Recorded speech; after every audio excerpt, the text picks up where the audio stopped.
Hi friends, welcome to akshat.com. இன்றைக்கி இந்த வீடியோவில் நல்ல சூப்பரான ரொம்பவே டிஃப்ரெண்ட்டான புதுசாக ஒரு ஈவினிங் ஸ்நாக்ஸ் ரெசிபி வீட்டில் இருக்கக்கூடிய சிம்பிளான பொருட்களை வச்சு நல்லா ஃபில்லிங்காக ஹெல்த்தியாக செஞ்சு தரலாம். நீங்களும் இதே மாதிரி ஒரு முறை ட்ரை பண்ணி பாருங்கள்.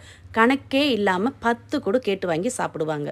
இப்போ இதை செய்யறதுக்கு மிக்சர் ஜார் எடுத்திருக்கேன். அதில் 1 கப் அளவுக்கு துருவன ஃப்ரெஷ்ஷான தேங்காய் சேர்த்துட்டு அதே கப்பால் 2 கப் அளவுக்கு தண்ணி ஊற்றிக்கலாம். நான் அரை மூடி தேங்காவை துருவி சேர்த்துருக்கேங்க. இது கூட வாசனைக்கு ஒரு 3 ஏலக்காய் சேர்த்துக்கலாம். சேர்த்து இதை நல்ல மைய அரைச்சி எடுத்துகிட்டு வந்துடலாம். இந்த அளவுக்கு நல்ல மைய அரைச்சிட்டு இதை ஒரு வடிகட்டியில் வடிகட்டிக்கலாம். இதுக்கு மேலே எக்ஸ்ட்ராலாம் தண்ணி சேர்க்க தேவையில்லைங்க. இந்த 2 கப் தண்ணி ஊற்றி அரைச்ச தேங்காய் பாலை நல்லா ஒட்டை பிழிஞ்சு எடுத்துக்கோங்க. அதுவே நல்ல திக்கான தேங்காய் பாலாக இருக்கும். இப்போ 2 கப் அளவுக்கு தண்ணி ஊற்றி அரைச்சி நல்ல திக்கான தேங்காய் பால் ரெடி. இது அப்படியே இருக்கட்டும். இப்போ ஒரு வானலை சூடு பண்ணியிருக்கேன். அதில் 1 டீஸ்பூன் அளவுக்கு நெய் சேர்த்துக்கலாம். நெய் சூடானதும் இதில் பொடியாக கட் பண்ண முந்திரி பருப்பு ஒரு 2 டீஸ்பூன் அளவுக்கு சேர்த்து பொன்னிறமாக வறுத்துக்கலாம். முந்திரி லைட்டாக செவந்து வந்ததும் இதோட 2 டீஸ்பூன் அளவுக்கு உலர்ந்த திராட்சை சேர்த்துக்கலாம். சேர்த்து அதையும் நல்லா பொரிய வறுத்து எடுத்துக்கலாம். நல்லா பொரிஞ்சு உப்பி இருக்கு பாருங்கள். இப்போ இதை அப்படியே ஒரு பவுலில் மாற்றி எடுத்து வச்சுடுங்க. கடைசியாக சேர்த்துக்கலாம். அப்படியே இருக்கட்டும்.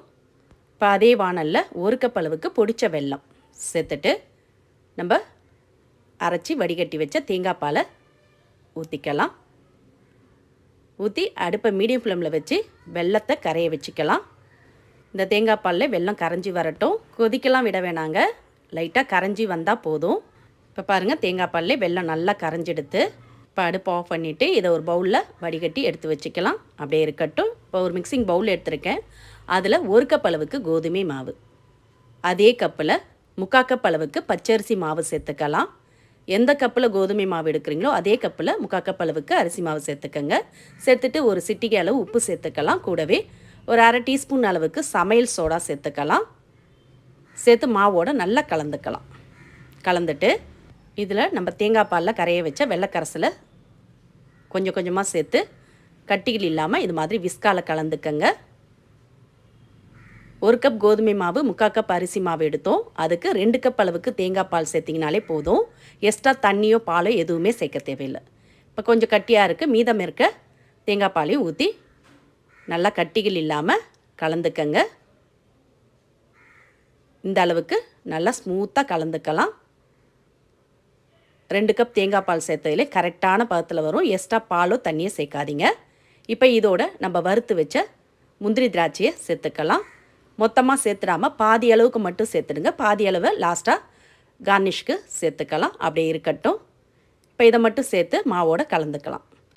மாவு கட்டிகள் இல்லாமல் இந்த பதத்துக்கு கலந்து எடுத்துக்கங்க. இப்போ மாவு ரெடி ஆகிடுத்து. இதை ஊற்றி வேக வைக்கிறதுக்கு இட்லி பாத்திரத்தில் அடியில் 1 டம்ளர் தண்ணி ஊற்றி சூடு பண்ணியிருக்கேன். சூடு பண்ணிவிட்டு அதில் இட்லி பிளேட்டை போட்டு இது மாதிரி குட்டி பவுல் இருந்ததுன்னா வரிசலாக இட்லி குழியில் அடிக்கிடுங்க. இப்போ மாவை ஒரு பவுல்லையும் 3/4 அளவுக்கு ஊற்றிக்கலாம். நீங்கள் இதே மாவை இட்லி பிளேட்டில் கூட ஊற்றி எடுத்துக்கலாம். நல்லாயிருக்கும்.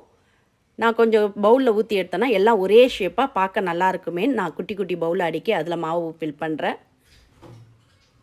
இதே மாதிரி ஒரே சைஸில் உங்களுக்கு பவுல் வேணும்னா நீங்கள் 5 பெட்டிலேருந்து எடுத்துக்கோங்க. நல்லா எல்லாம் ஒரே சைஸில் கிடைக்கும். இப்போ மாவு 3/4 அளவுக்கு ஊற்றி ஃபில் பண்ணிவிட்டு நம்ம எடுத்து வச்ச முந்திரி திராட்சையை மேலே கார்னிஷ்க்கு தூவிக்கலாம். கூடவே கொஞ்சமாக தேங்காய் பூவையும் லைட்டாக தூவிடுங்க. பார்க்கவும் நல்லாயிருக்கும், சாப்பிடவும் நல்லா சுவையாக இருக்கும். இப்போ இதை மாதிரி தூவிட்டு இப்போ இட்லி பாத்திரத்தை மூடிடலாம். மூடிட்டு அடுப்பை ஹை ஃப்ளேமில் வச்சு 10லேருந்து 12 நிமிஷம் அப்படியே வேக விடுங்க. வேகட்டும். இப்போ நான் ஒரு 15 நிமிஷத்துக்கு அப்புறம் திறக்கிறேங்க. நல்லா வெந்து வாசம் வருது. நல்ல சூப்பராக சுவையாக இருக்குங்க. கண்டிப்பாக நீங்களும் இதே மாதிரி ட்ரை பண்ணி பாருங்கள். வெந்துட்டான் இது மாதிரி கத்தி விட்டு செக் பண்ணி பாருங்கள். இப்போ கத்தியிலும் ஒட்டாமல் தான் வந்திருக்கு.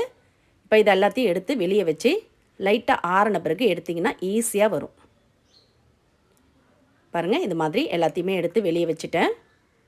வச்சுட்டு லைட்டாக ஆறின பிறகு கத்தியால் ஓரங்களை எடுத்து விட்டுட்டு திருப்பினீங்கன்னா ஈஸியாக வந்துடும் ஒட்டாமல். நம்ம பவுலில் எண்ணெய் கூட தடவலை. நீங்கள் எண்ணெய் தடவி ஊற்றுற மாதிரி இருந்தால் கூட ஊற்றிக்கலாம். நான் எண்ணெய் தடவே இல்லைங்க. இருந்தாலும் பவுலில் ஒட்டவே இல்லை பாருங்கள். இப்போ அப்படியே திருப்பி போட்டு தட்டினீங்கனாலே ஒட்டாமல் ஈஸியாக வரும். பாருங்கள் எந்த அளவுக்கு பர்ஃபெக்டாக வந்திருக்கு. நல்லா இது கேக்கு மாதிரி சாப்பிட ரொம்ப சாஃப்டாக ரொம்ப சுவையாக இருக்கும். நார்மலாக நம்ம கேக் செய்யறதுனா முட்டை பேக்கிங் பவுடர்லாம் சேர்ப்போம். அந்த மாதிரிலாம் எதுவுமே இல்லாமல் வீட்டில் இருக்கக்கூடிய சிம்பிளான பொருட்களை வச்சு நல்ல சுவையான சாஃப்டான கேக் ரெடி ஆகிடுது.